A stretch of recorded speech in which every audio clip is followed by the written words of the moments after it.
¿Cómo deben los jueces resolver los casos que no están claramente resueltos por las normas jurídicas? ¿Pueden decidir discrecionalmente, libremente, según su propio criterio? ¿O por el contrario, existen en el derecho implícitos al ordenamiento jurídico algún conjunto de principios que en algún sentido orientan y condicionan su decisión? Si, como sostiene un sector doctrinal de la teoría jurídica y la filosofía del derecho bastante relevante, estos principios existen, están latentes en el ordenamiento jurídico, ¿qué ocurriría en caso de contradicción entre lo dispuesto por las reglas jurídicas, por las normas jurídicas, y lo que exigen estos principios que también pertenecen al derecho? ¿Pueden los principios latentes o implícitos al derecho derrotar las soluciones previstas en las reglas? Si, como sostiene un sector doctrinal, un sector importante de la filosofía del derecho, pueden hacerlo, es decir, pueden los principios derrotar el sentido y lo dispuesto por las reglas, ¿cómo podemos distinguir lo que el derecho dispone de lo que el derecho debería disponer?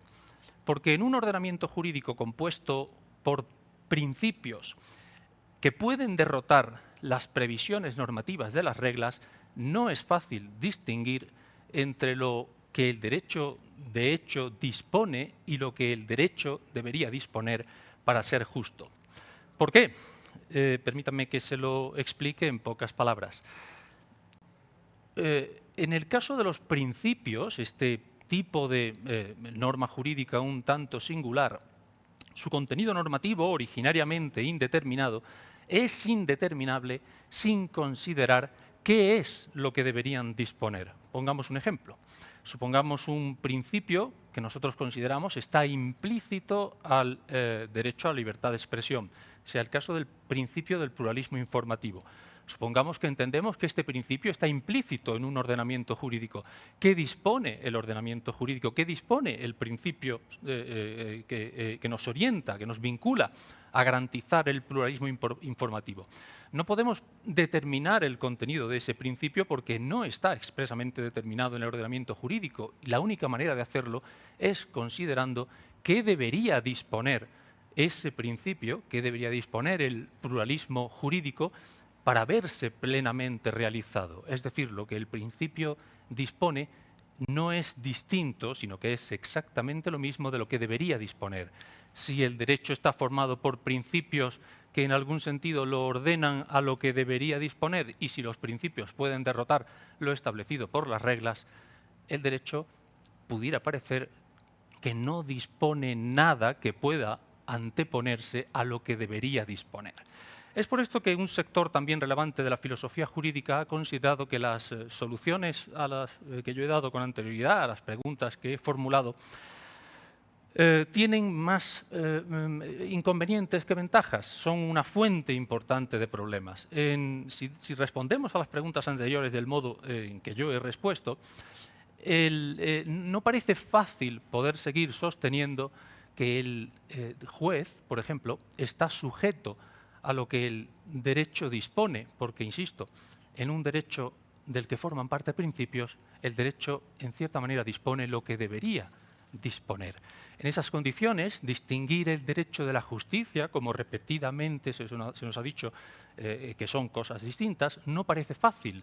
No parece fácil seguir sosteniendo que los jueces están sometidos al derecho, que deben decidir en derecho y no en justicia, porque el derecho con principios es justicia. En esas condiciones es difícil incluso, señalan algunos, sostener que el derecho sea algo distinto de lo que las propias convicciones del juez sobre lo que exige la justicia le señalan o digamos, le motivan a decidir. Este es el problema al que yo quiero referirme en esta masterclass. El problema de la existencia de principios implícitos en el derecho y el papel que esos principios podrían tener en el razonamiento judicial, en el razonamiento de los jueces. En el fondo de ese problema, de fondo, el problema de la relación entre derecho y moral, o el problema de la relación entre derecho y justicia, el problema de la dimensión moral del derecho. Vamos a intentar diseccionar el problema viendo, por ejemplo, qué respuestas se han dado tradicionalmente a este problema, el de la existencia de principios implícitos en el derecho, repito, y el de la dimensión moral del derecho, su relación con la moralidad o la justicia. 4 respuestas para esta pregunta, 2 de ellas muy conocidas, perdón.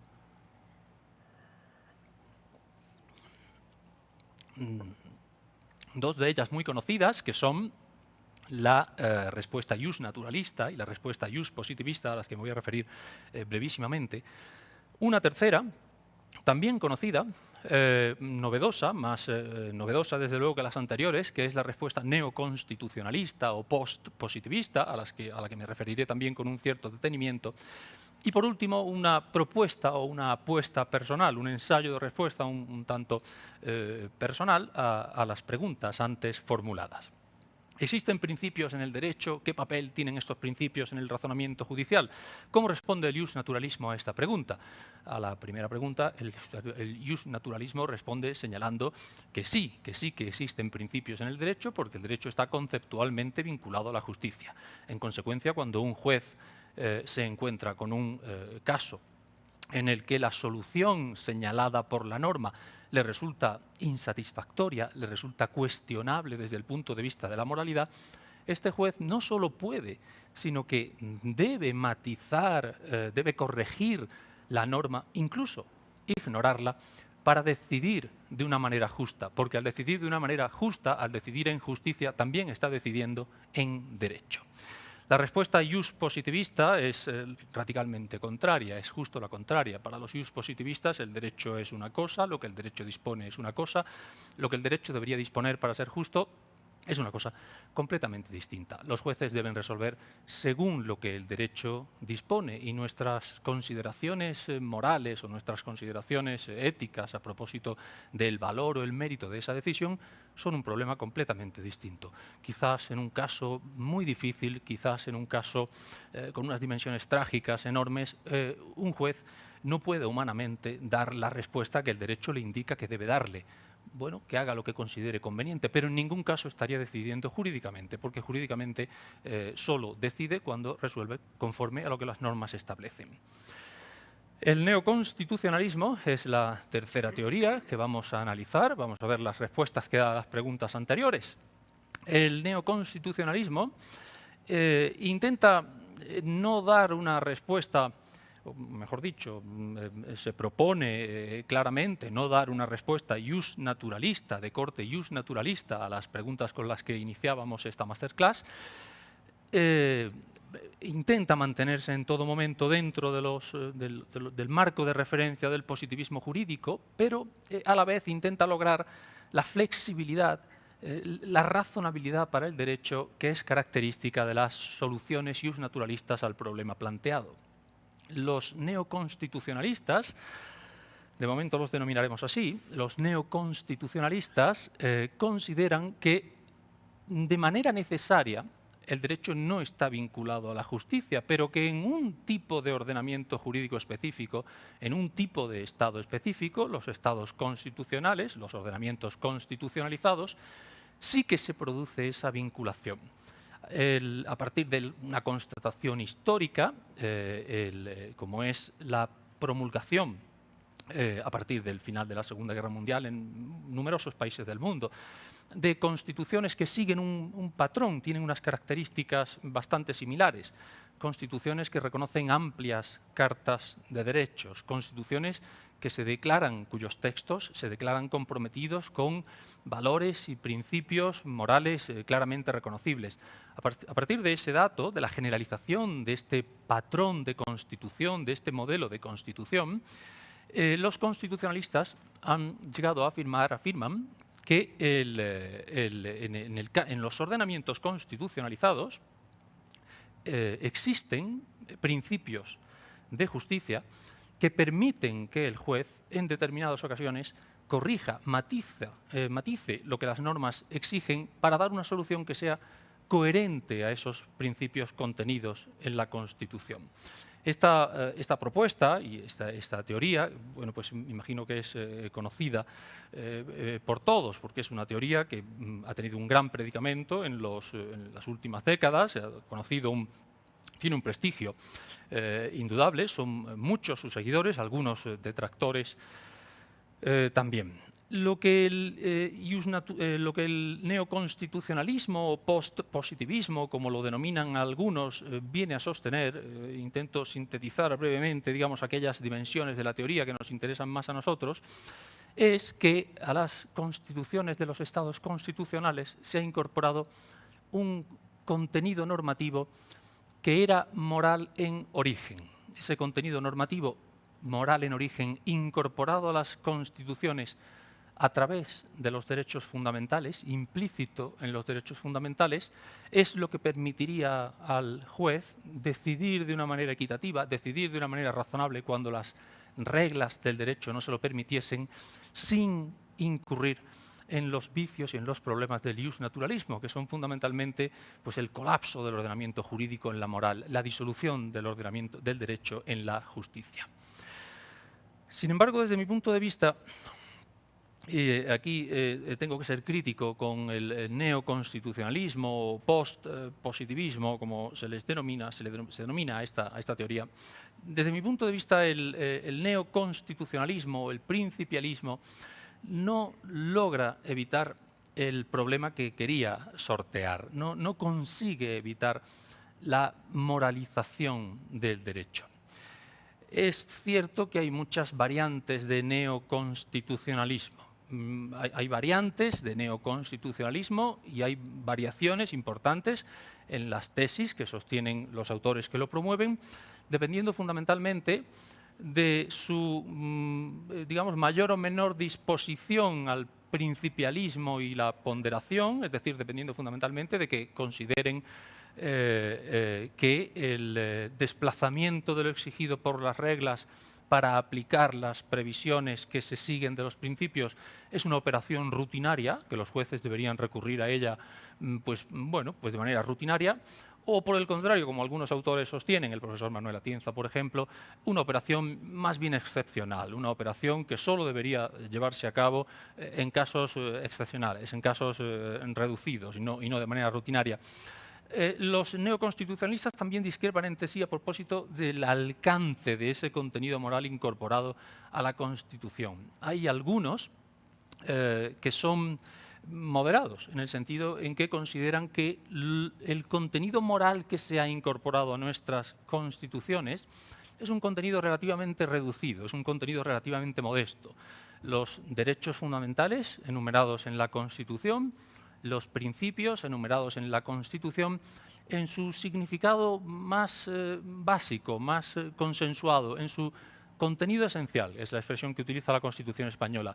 Otros, por el contrario, son un poco más radicales. Consideran que cuando una Constitución proclama un derecho, proclama un valor o se declara comprometida con un principio moral, lo incorporado a la Constitución no es un simple compromiso de hacer algo en ese sentido, sino que lo incorporado a la Constitución sería toda una teoría de la justicia específica implícita a ese principio, a ese valor, a ese derecho que se habría incorporado a la Constitución, en cierta manera, por la puerta de atrás.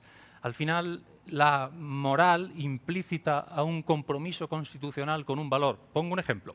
La Constitución española, obviamente es la que más conozco, la Constitución española proclama en su artículo 1 su compromiso con 4 valores, que son originalmente valores morales o valores políticos. La libertad, la justicia, la igualdad y el pluralismo político. Yo puedo entender que lo incorporado a la Constitución es un contenido mínimo para cada uno de esas menciones, para cada uno de esos principios, o puedo entender que lo incorporado a la Constitución es una teoría precisa sobre lo que es la libertad, sobre lo que es la igualdad, sobre lo que es la justicia y lo que es el pluralismo. Si mi neoconstitucionalismo, yo no me considero neoconstitucionalista, pero si mi neoconstitucionalismo fuera de ese tipo, yo habría moralizado la Constitución en cierta manera por la puerta de atrás y al final habría terminado provocando exactamente lo mismo que provocaba el iusnaturalismo, una confusión del derecho y la moral, un colapso del lo que el derecho dispone en lo que el derecho debería disponer. Ese es un asunto complicado y probablemente requeriría un análisis más en profundidad. Yo de momento lo voy a dejar aquí porque sí que me gustaría hacer partícipes a todos ustedes en esta ocasión de mi respuesta, de la que yo considero, decir la respuesta acertada quizás sea un poco pretencioso, pero la que yo considero al menos una cuarta respuesta, llamada en algún sentido, pues bueno, a ser contrastada con las tres anteriores. No tengo, lamentablemente, ni muchos seguidores y eso me ha liberado quizás de la necesidad de buscarle una denominación para presentarla. Pero la ocasión lo merece, creo que la ocasión lo requería. Y por eso pues, voy a proponer aquí hoy una denominación para mi propuesta. Voy a plantearlo en exclusiva primicia en este foro, una cuarta respuesta a las preguntas que hacíamos al principio de la clase, una cuarta respuesta que se podría denominar constitucionalismo legalista. Constitucionalismo legalista. Si alguna vez esta teoría llega a buen puerto y se convierte en una teoría exitosa, sepan que estaban presentes el día que se bautizó. El constitucionalismo legalista, ¿qué supone? Bueno, el constitucionalismo legalista de entrada es una teoría, creo, difícil de asimilar. Es una teoría difícil de entender. ¿Y por qué? Por un problema fundamental. Su apariencia inicial es profundamente iusnaturalista. Y el iusnaturalismo, es sabido por todos, es una teoría bastante desacreditada. Es una teoría que no tiene un gran prestigio teórico ni académico.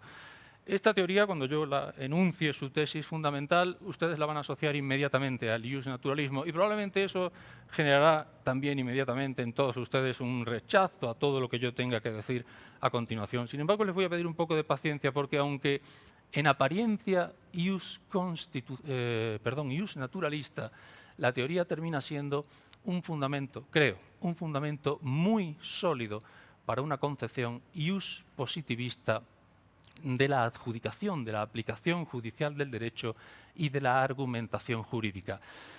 A mi teoría, llamada constitucionalismo legalista, le pasa lo contrario de lo que le ocurre al neoconstitucionalismo. El neoconstitucionalismo comenzaba muy positivista y terminaba iusnaturalista.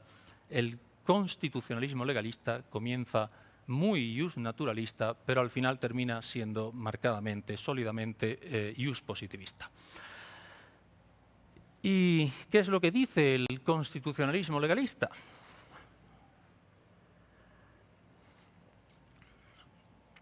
Lo que el constitucionalismo legalista sostiene es que existen una serie de valores y principios sustancialmente morales que necesariamente forman parte de todo ordenamiento jurídico. Eso suena profundamente iusnaturalista, es inequívocamente iusnaturalista el sesgo de ese enunciado. No estoy diciendo que sean principios que se han incorporado a la Constitución, no, no. Están en todo ordenamiento jurídico. Valores y principios no son valores y principios jurídicos, son valores y principios sustancialmente morales. Pertenecen de manera necesaria a todo ordenamiento jurídico con independencia de que hayan sido constitucionalizados. Es absolutamente irrelevante su constitucionalización. Voy a intentar ganarme sus simpatías, que sé que en este momento no estoy consiguiendo tenerlas, pero su Constitución, presumo que la mayoría de ustedes son mexicanos, la Constitución mexicana nos va a valer como ejemplo de ese planteamiento, al menos una de sus disposiciones, si yo no equivoco su contenido. Conjunto de principios y valores sustancialmente morales que forman parte necesaria del derecho, pero que a diferencia de lo que ocurría con los principios y valores de justicia que forman parte del derecho según el iusnaturalismo, estos principios y valores no nos dicen nada sobre lo que el derecho dispone, no están en relación con el contenido del derecho, sino con su forma, con la forma del derecho, con la forma característica del orden jurídico. Ya tenemos la enunciación completa del planteamiento, luego lo desgranaré un poco, lo repito muy brevemente. A todo ordenamiento jurídico pertenecen, en todo ordenamiento jurídico están contenidos una serie de valores y principios sustancialmente morales vinculados con su forma, que definen su forma, definen el tipo de control al que característicamente consideramos como control jurídico y que forman parte necesaria del derecho y que en la parte práctica, por así decirlo, de este planteamiento pueden llegar a condicionar en un sentido significativo el razonamiento de los jueces, la manera en que los jueces tienen que razonar, argumentar y decidir para hacerlo, para que podamos afirmar con contundencia que han razonado o que han decidido jurídicamente. Bien, voy a intentar explicar, y no es fácil, pero voy a intentar explicar un poco, a desarrollar el planteamiento. La idea es la siguiente.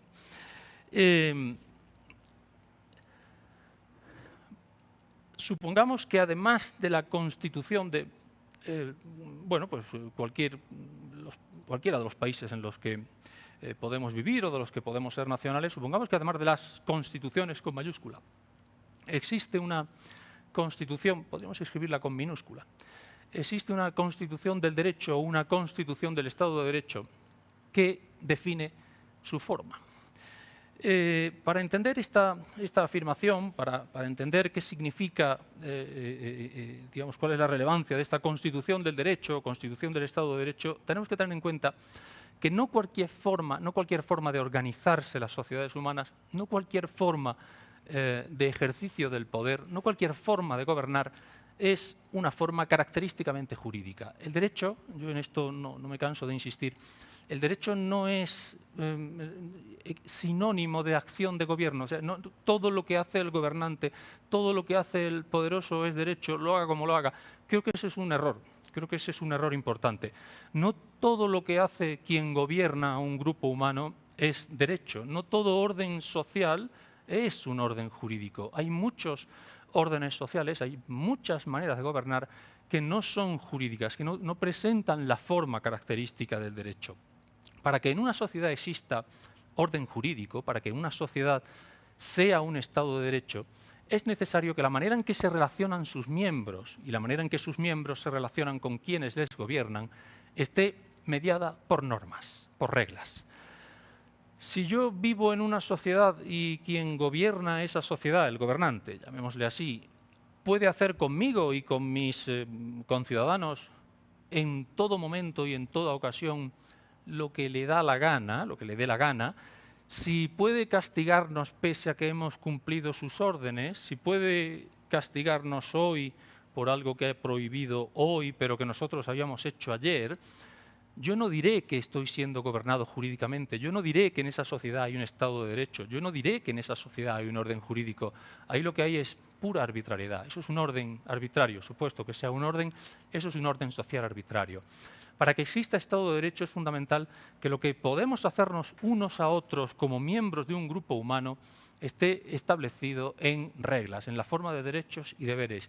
Y es fundamental que esas reglas sean las que condicionan los casos en los que las autoridades reaccionan con aprobación o rechazo a lo que hacemos. Es fundamental que las autoridades me reprochen mi comportamiento sancionándome cuando he incumplido las reglas que ellas habían anunciado. Si no lo hicieran así, no existiría orden jurídico, no existiría Estado de Derecho. Lo que quiero, la conclusión de este breve excurso es la siguiente. El derecho no es cualquier forma de mandar. El derecho no es cualquier forma de relacionarse uno con otro o uno con quien le gobierna. El derecho es una forma de control social específica que tiene unas características que se configura, que se construye cuando se satisfacen unas determinadas condiciones. ¿Cuáles son estas condiciones? Estas condiciones son los principios de legalidad. Esta es la denominación que se les da. Esta noción o estos principios fueron estudiados por un jurista americano relevante, por un jurista americano célebre, y fue Lon Fuller. En él me he inspirado de una manera en fin, muy intensa, muy determinante para elaborar mis propios planteamientos a este respecto. Lon Fuller dijo algo que nosotros hemos dicho hace un momento. Si un gobernante que controla a un grupo humano, a una sociedad, quiere gobernar de manera jurídica, no puede hacer cualquier cosa. Tiene que cumplir unas condiciones. ¿Qué tiene que hacer? Lo primero que tiene que hacer es dictar reglas donde plasmar sus exigencias. Tienen que ser reglas generales. Lo segundo que tiene que hacer es hacerlas públicas. Las reglas tienen que ser conocidas, tiene que anunciarlas a sus destinatarios. Tiene que decirle a sus destinatarios que tienen la obligación de seguirlas a partir del momento en que se promulgan, a partir del momento en que entran en vigor. Es decir, las reglas tienen que ser prospectivas. Las reglas deben ser inteligibles. Los destinatarios de las normas deben poder entender qué es lo que se les exige en las reglas. Las reglas deben ser estables, no deben estar sujetas a cambios demasiado sorpresivos. Debe ser posible cumplir lo que las reglas establecen. No pueden ser tampoco las reglas incoherentes entre sí, una no puede prohibir lo que la otra obliga. Y por último, y muy importante, es fundamental que las autoridades, los propios gobernantes, sean coherentes con sus reglas, no en el sentido de que tengan que seguirlas, que ellos podrían tener un estatuto privilegiado, pero sí en el sentido de que cuando reprochan a los individuos o pretenden reprochar a los individuos el modo en el que se han comportado, tienen que reprocharles o no lo que han hecho, castigarles o no, en función de las reglas que habían anunciado. Si lo hicieran de otra manera, el orden jurídico que se supone que querían construir hubiese colapsado. Cuando se cumplen esas condiciones, existe, decía Fuller, y yo creo que está en lo cierto, existe un orden jurídico. Hemos podido crear un Estado de Derecho. Hemos logrado que en la sociedad en cuestión exista el derecho. Fuller pensaba también que cuando eso se lograba, cuando logramos ser gobernados o gobernar, depende del punto de vista en el que nos pongamos, cuando logramos ser gobernados o gobernar mediante reglas públicas, prospectivas, etc., creamos derecho, creamos un Estado de Derecho, y Fuller pensaba que eso tenía una cierta significación moral. Eso no era una elección, no sé si gobernar jurídicamente o arbitrariamente, no sé si gobernar mediante reglas o en función de lo que exija un objetivo determinado que considero necesario lograr. Fuller pensaba que la opción por el derecho, la opción por crear orden jurídico y por relacionarnos unos con otros y con quienes nos gobiernan en función de reglas y no de otra manera, era una opción que tenía un fundamento moral, es decir, que obedecía a una serie de razones morales. Y yo estoy convencido de eso. Yo, como él, estoy convencido de eso. Lo que es cierto es que él no desarrolló demasiado ese planteamiento, no especificó con gran claridad cuáles eran los valores morales que se veían satisfechos cuando el gobernante gobernaba en forma jurídica. Y eso, en cierta manera, es mi aportación definitiva, ¿no? Final a este planteamiento que yo estoy exponiéndoles. Lo que yo voy a hacer es enumerar una serie de valores morales que considero son los valores morales que, digamos, cuya satisfacción exige que el control social, el gobierno de una sociedad, se manifieste en forma jurídica. Y para manifestarse en forma jurídica tiene que cumplir una serie de condiciones, que son los principios de legalidad. Y ahí tenemos, en esos tres elementos, tenemos de nuevo el planteamiento teórico inicial del constitucionalismo legalista que yo les presentaba. Valores y principios morales vinculados a la forma del derecho. Existen una serie de valores morales cuya satisfacción reclama que el poder, que el control social se ejerza de una determinada forma y no de otras formas, porque esas otras formas vulnerarían las exigencias de estos valores. Pues bien, los valores y los principios que definen la forma del derecho son la constitución del derecho, son la constitución del Estado de Derecho. ¿Cuáles son los valores morales que yo entiendo, valores sustancialmente morales, como decía, que entiendo que son parte del derecho en la medida en que definen indirectamente, a través de los principios, su forma característica? Pues son cuatro. Son cuatro. El control de la coacción arbitraria, la limitación del gobernante, el reconocimiento de la autonomía y de la capacidad para actuar de los individuos y la independencia respecto del poder de los otros. Esos son los 4 valores morales que, desde mi punto de vista, forman la constitución del Estado de Derecho, la constitución del derecho, y que forman parte como tales necesariamente del derecho. Voy a desglosar brevemente, siquiera, el contenido de cada uno de ellos. El primero al que me he referido es control de la coacción arbitraria. Entiendo que el control de la coacción arbitraria es un valor moral. Entiendo que la coacción pues no es un valor. Verse coaccionado es algo que creo que no tiene un gran mérito moral. Ser víctima de un trato arbitrario tampoco es algo que moralmente parezca merecer ningún tipo de reconocimiento. Si el derecho, en algún sentido, limita, minimiza el riesgo de ser víctima de coacción arbitraria, el derecho, por su forma característica, el derecho estaría dando satisfacción a ese valor moral, control de la coacción arbitraria. Y creo, sinceramente, que el derecho lo logra, el derecho lo hace, lo consigue. ¿Por qué? Porque el derecho, como demostró Max Weber, entre otros, existe cuando en un grupo humano la capacidad o el recurso, la capacidad para recurrir a la fuerza está monopolizada en una autoridad específica, en unos agentes específicos. Él hablaba del Estado, obviamente. Cuando el Estado monopoliza el recurso legítimo a la fuerza, el recurso legítimo a la violencia, si esa monopolización es efectiva, pero eso es un problema distinto, pero si el Estado monopoliza el recurso a la violencia no se encuentra socialmente difundida, no puede ejercerse de manera informal.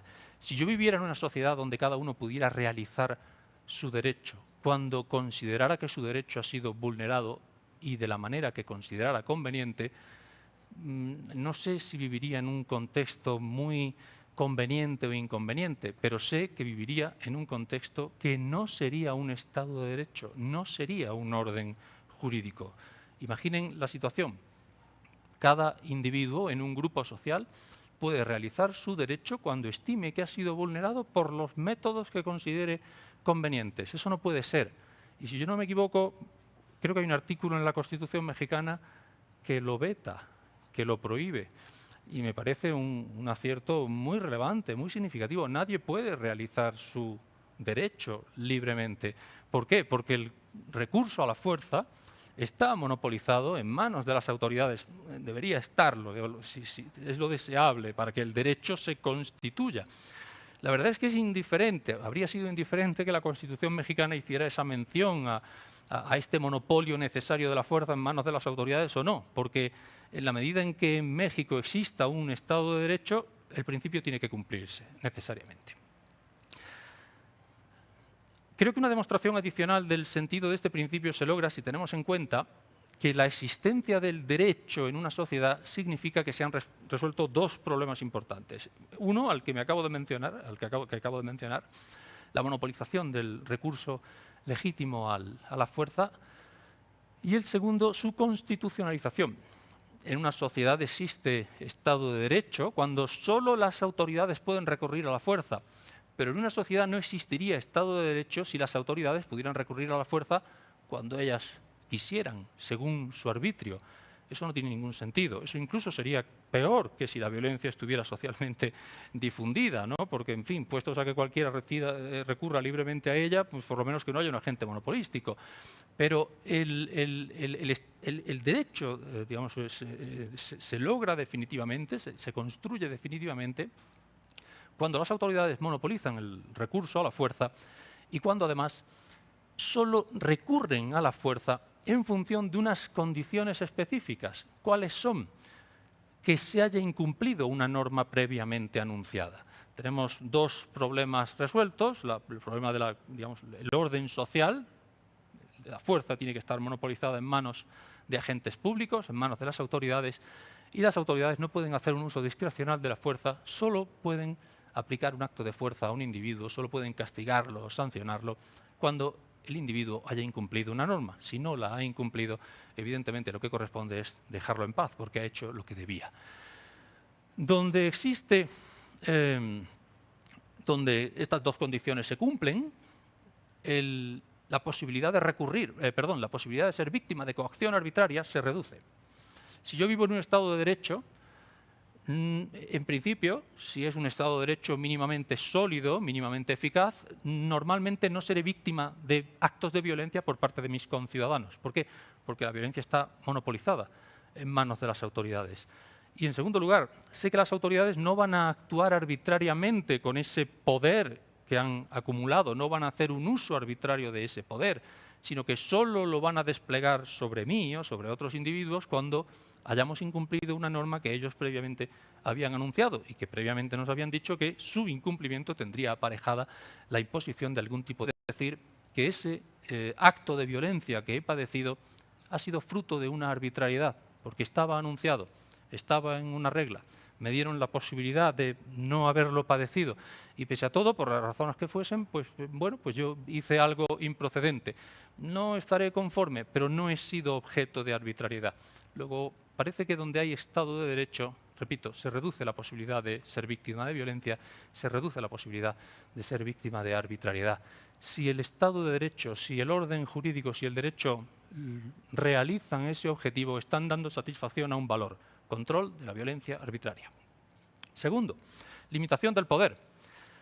Donde existe, en la medida en que pensemos que un poder omnímodo, que un poder absoluto es un mal moral, en la medida en que pensemos eso, deberíamos estar dispuestos a reconocer también cierta dimensión moral al orden jurídico, cierta dimensión moral al derecho. ¿Por qué? Porque donde el comportamiento de los individuos está gobernado por reglas y donde la coacción que ejercen las autoridades está condicionada por el incumplimiento de esas reglas, los individuos pueden estar limitados en maneras muy severas, pueden verse constreñidos en prácticamente todos sus cursos de acción. Pero para cada constreñimiento que se les impone, para cada limitación que les imponen las autoridades, implícita hay una limitación que recae sobre la propia autoridad. Esto es algo que detectaron hace ya bastante tiempo algunos sociólogos, y en particular un sociólogo alemán llamado Georg Simmel, quien dijo que cuando alguien me da una orden y me amenaza con sancionarme si yo no la sigo, yo quedo limitado en lo que puedo hacer, es evidente, pero también queda limitado el que me da la orden, porque solo podrá castigarme si la incumplo, y no debe castigarme si cumplo con lo que me ha prescrito. Donde el poder se expresa mediante reglas que establecen cuáles son las condiciones en las que los individuos podrán ser sancionados, el propio gobernante queda limitado, pues no puede sancionar fuera de supuestos que sean los estrictamente contemplados en sus reglas. Tercer valor, autonomía. El derecho se compone de reglas. Si las reglas, a diferencia de las órdenes específicas, a diferencia de los condicionamientos directos o materiales de la conducta, dejan un cierto margen para la intervención de sus destinatarios. Característicamente, las reglas permiten que los destinatarios, en algún sentido, concreten o decidan qué es lo que se les exige, cuándo se les exige o a quién se le exige. Esto es algo sobre lo que Herbert Hart, el relevante filósofo del derecho inglés, teorizó en su momento. Él señaló que el control del comportamiento de los individuos sería imposible si para cada ocasión y para cada acto la autoridad estuviera diciéndonos materialmente cómo tenemos que comportarnos. Las autoridades normalmente se dirigen a nosotros en unas normas, en unas directivas que se refieren a un curso de acción o un momento relativamente acotado, pero no absolutamente acotado, y nos dicen que hay que hacer algo. ¿De acuerdo? Pues bien, si eso es así, si el derecho necesariamente está compuesto por estas disposiciones, y lo está, aunque es realmente compleja la explicación, pero les pido que me crean en este punto. En cualquier caso, si eso es así, las reglas presuponen la capacidad de su destinatario para decidir cómo debe comportarse. Si yo le digo a alguien, si hace mucho calor, por favor, haga usted algo para que la estancia se refresque, yo no estoy manipulando a esta persona, no estoy condicionando su comportamiento como si fuese un objeto, sino que estoy en algún sentido invitándole a colaborar conmigo en la concreción de la regla. Presumo que esta persona tiene la capacidad para entender lo que le exijo y presupongo que esta persona va a interpretar adecuadamente el momento en el que yo quiero que ejecute una acción específica. Tampoco le he dicho qué acción específica ejecutar, pero entiendo que esta persona tiene la racionalidad suficiente como para dar una respuesta aceptable. Luego las reglas, y el derecho es un orden de reglas, tienen esta característica. Y en ese sentido las reglas, a diferencia de lo que supondría ser controlado por otro tipo de disposiciones, implican un reconocimiento de la autonomía, de la capacidad para actuar de los individuos.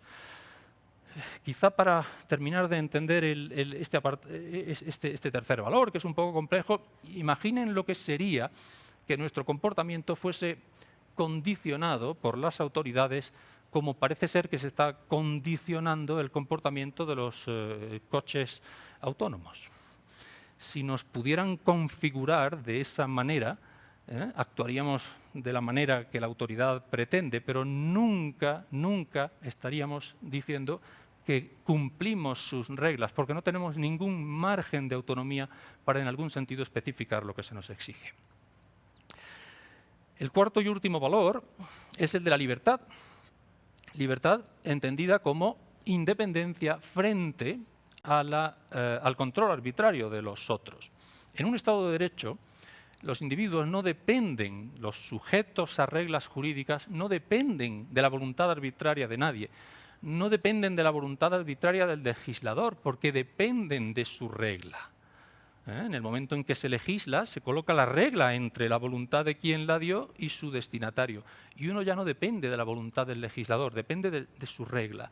Si uno comete supuestamente una infracción y es llevado al juzgado y el juez se lo reprocha, el juez no llama al legislador para describirle el caso y preguntarle ¿qué quieres que le haga a este ahora? Si hiciera eso, diríamos que dependemos de la voluntad del legislador, pero eso no ocurre porque ya, una vez dictada la regla, no dependemos de su voluntad, dependemos de la regla.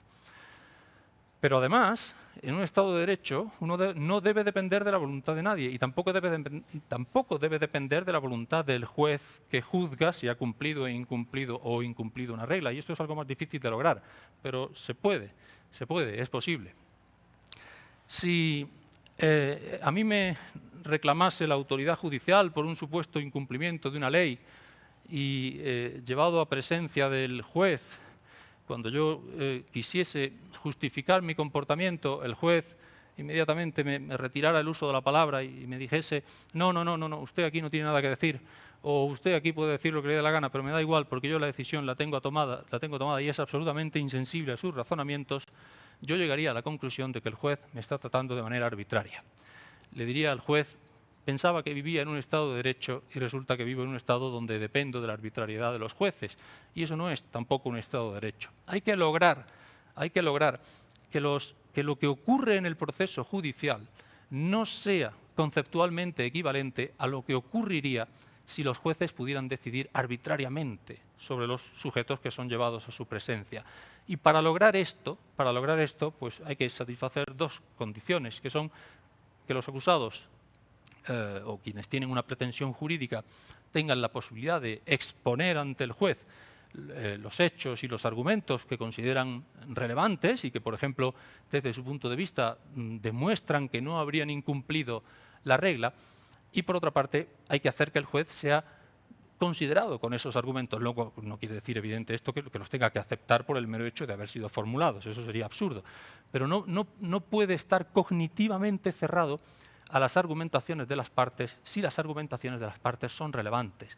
No sé si es conveniente quizá volver al caso anterior, pero imaginemos, por ejemplo, que yo le digo a alguien de la audiencia, si hace mucho calor, por favor, haga algo para que la sala se refresque. Y esta persona pues decide, en un momento en que parece que la sala está caldeada, abrir una ventana y una puerta y conseguir que el aire de la calle refresque la estancia. Lo llamo a mi presencia y digo, ha incumplido la regla, porque lo que yo quería era que usted encendiera el aire. Esta persona razonablemente tendría derecho a decirme, oiga, usted dijo, haga algo para que la estancia se refresque. Una de dos, o yo estoy sujeto a su regla o estoy sujeto a su voluntad arbitraria. Si estoy sujeto a su regla, usted tiene que aceptar la razonabilidad de mi argumento. Si lo que quería era que encendiese el aire, pues lo que tiene que hacer es dictar una nueva norma que expresamente lo diga. Esto es un modelo de aplicación judicial del derecho o adjudicación considerado y es fundamental para evitar la arbitrariedad judicial. Cuando esto, en fin, cuando el proceso judicial está configurado de esta manera, si además de hecho es así, mejor, pero cuando el proceso judicial está configurado de esta manera, yo no puedo analizarlo y decir que conceptualmente es equivalente a lo que sucedería si el juez pudiese decidir arbitrariamente, porque no lo es. Donde una persona puede decidir arbitrariamente, ni escucha a la parte, si no quiere, o la escucha, pero no le hace ni caso. Y el juez normativamente al menos, no puede hacer eso, no debe hacerlo. ¿Por qué? Porque no queremos que la aplicación del derecho colapse en una forma de decisión arbitraria. Si lo logramos, si se logra, hemos conseguido que el individuo esté sujeto exclusivamente a las reglas, y estar sujeto exclusivamente a las reglas significa no estar sujeto a la voluntad de nadie. No estar sujeto a la voluntad de nadie es una forma de ser libre, nos lo dicen los autores republicanistas, y en ese sentido, en la medida en que estemos comprometidos con ese valor, hemos realizado un valor. El derecho, por la manera en que se crea, por la manera en que se aplica, realiza necesariamente ese valor y en cierta manera lo incorpora. Pues bien, hasta aquí mi exposición sobre estos 4 valores que yo entiendo que reclaman un tipo de control social específico, reclaman que el control social se ejerza de una manera específica, específicamente la manera jurídica. Y por tanto, en la medida en que el poder se manifieste jurídicamente, en la medida en que una sociedad esté constituida como un orden jurídico, como un Estado de Derecho, realiza esos valores. Los 4 valores a los que yo me he referido, los 8 principios de legalidad, que son su expresión normativa para el orden social, las condiciones que hay que cumplir para que el poder se exprese de la manera que reclaman los valores, desde mi punto de vista pertenecen al derecho. Pero ojo, a diferencia de lo que sucedía con el iusnaturalismo, estos valores a lo que nos invitan, a lo que invitan a los jueces es a aplicar las reglas establecidas y no a decidir moralmente. Lo que estos valores ponen de manifiesto es que estar gobernado por reglas, depender de reglas y no de la voluntad de nadie o de lo que alguien piensa sobre la justicia, depender de reglas es en sí un cierto valor moral, tiene en sí un cierto valor moral y en ese sentido es una forma justa de convivir con los demás, no sé si más justa o menos justa que otras. Para concluir, voy a plantear un caso, porque yo sé que es normal y además muy conveniente ilustrar estas teorías que suelen ser bastante complejas, en fin, y tienen muchos presupuestos que por razones de tiempo pues no hay siempre ocasión para exponerlos, pero voy a plantear un caso para ver qué es lo que tendría que haber hecho un juez respetuoso con el derecho en una situación como la que yo voy a exponerles. Supongamos un país imaginario en el que se dicta una ley totalmente válida, que satisface todos sus condicionantes constitucionales y que lo que establece pues es algo así como lo siguiente. Una categoría específica de individuos podrán ser condenados a partir simplemente de una denuncia formal de alguien que se considera víctima de sus actos. Lo que tendríamos es como que la palabra de los individuos, algunos individuos, tendría algo así como fuerza definitiva de ley, sería fundamento suficiente de la sentencia judicial y los supuestos autores de ese delito, digamos, podrían ser condenados sin posibilidad de juicio, sin posibilidad de defensa, sin ningún tipo de presunción de inocencia ni de derecho procesal. Han sido privados completamente de su defensa. La pregunta sería la siguiente. ¿Qué hace un juez en una situación como esa? ¿Cómo resuelve un juez ese caso? Un iusnaturalista diría, bueno, según su concepto de la justicia, pero un ius naturalista diría que lo que tiene que hacer el juez es acudir a la justicia si considera que esa ley que priva a una categoría específica de individuos del derecho a la presunción de inocencia, si considera que es injusta, lo que tiene que hacer es acudir directamente a la justicia y ignorar la ley y resolver en justicia. Un ius positivista diría que lo que tiene que hacer el juez, en ese caso, supongamos que la Constitución no dice nada sobre este punto. Un ius positivista lo que diría es que el juez, en este caso, pues tiene que resolver. Si la ley dice que la palabra del denunciante X es suficiente para condenar a una categoría específica de acusados, presentada la denuncia, dictada la sentencia condenatoria. No hay necesidad de proceso judicial, no hay necesidad de prueba, no hay necesidad de defensa. Eso es lo que haría un ius positivista, y lo haría diciendo quizás que es que la ley es parte del derecho y que el derecho debe ser realizado y que debe ser aplicado, y no debemos resolver los casos a los que nos enfrentamos por determinación moral directa, es decir, según nuestra propia concepción de la justicia. Sin embargo, yo creo que a lo que estamos vinculados es al derecho. Y estar vinculados al derecho exige normalmente aplicar la ley. Pero en este caso, el derecho lo que nos exige es que esta ley la ignoremos.